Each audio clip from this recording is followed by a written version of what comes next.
কয়েক বছর আগে এক গ্রাম ছিল, সেই গ্রামের মানুষেরা খুব সুখে শান্তিতে বসবাস। কিন্তু সন্ধ্যা নামলে পূর্ণিমার সময় যখন পুরো গ্রাম চাঁদের আলোয় ঝলমল করত, তখন শয়তান গ্রামটিকে গ্রাস করত। রাত যখন ঘড়ির কাঁটায় 12টা,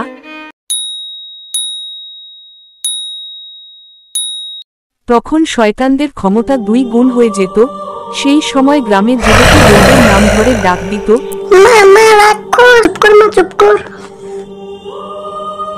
সঙ্গীতা জাগো, বাইরে এসো।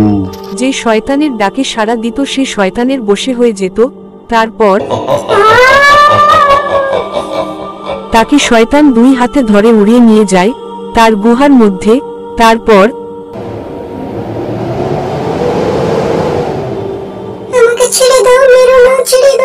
হিম হ্রিম ক্লিম ফট, জগদম্বা জাগো, শয়তান রাজ এসো।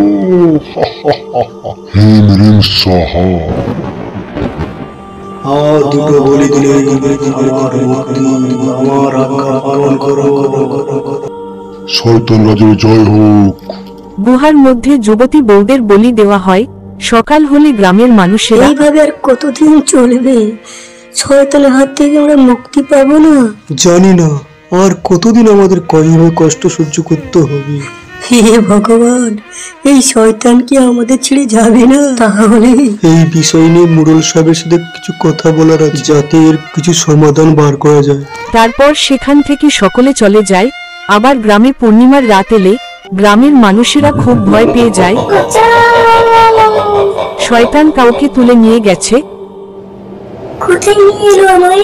ভয়ানক জায়গা, আমাকে ছেড়ে দাও, ছেড়ে দাও। হিম হ্রিম ক্লিম ফট, হংসাহা। শয়তান রাজ জাগো, আমি দ্বিতীয় বলি সম্পূর্ণ করে ফেলেছি। হংসাহা। আর একটা বলি দিলে হবো আমি অমর। শয়তান রাজের জয় হোক।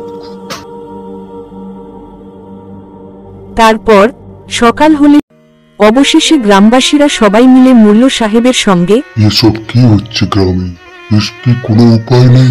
নিশ্চয়ই কিছু তো উপায় আছে। ভগবান আর কতদিন আমাদের মুখ ফিরে থাকবেন? এই শয়তানের হাত থেকে গ্রামকে রক্ষা করতে হলে আমাদের কিছু ব্যবস্থা গ্রহণ করতে হবে। ঠিক বলেছেন মোড়ল সাহেব, গ্রামের ও প্রান্তে এক ঋষি এসেছে, চলুন তার কাছে।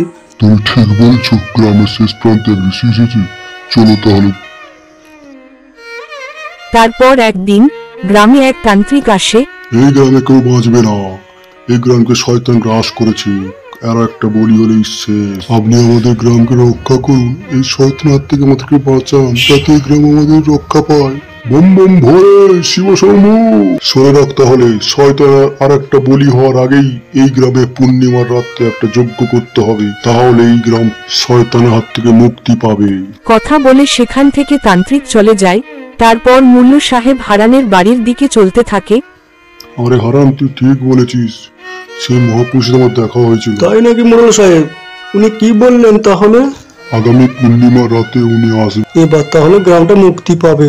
পূর্ণিমার দিন এলে গ্রামের মানুষেরা এক জায়গায় জড়ো হয় এবং পূর্ণিমার রাতে তান্ত্রিক যজ্ঞ শুরু করে। ওম নমঃ শিবায়, শয়তান মুক্তি দেহি। আমাকে ছেড়ে দাও। এ কি অনর্থ হয়ে গেল? এটা হতে পারে না, আমার যোগ্য মাঝপথে এইভাবে শেষ হয়ে যেতে পারে না।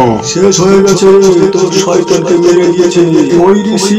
এটা কখনো হতে পারে না, আমাকে ক্ষমা করুন। জয় শিব শম্ভু বম বলে এই গ্রাম আজ থেকে শয়তান হাতে মুক্তি পেল। অবশেষে তান্ত্রিক গ্রামকে শয়তান মুক্ত করে সেখান থেকে চলে যায়। তারপর থেকে গ্রামের মানুষেরা সুখে শান্তিতে বসবাস করতে থাকে।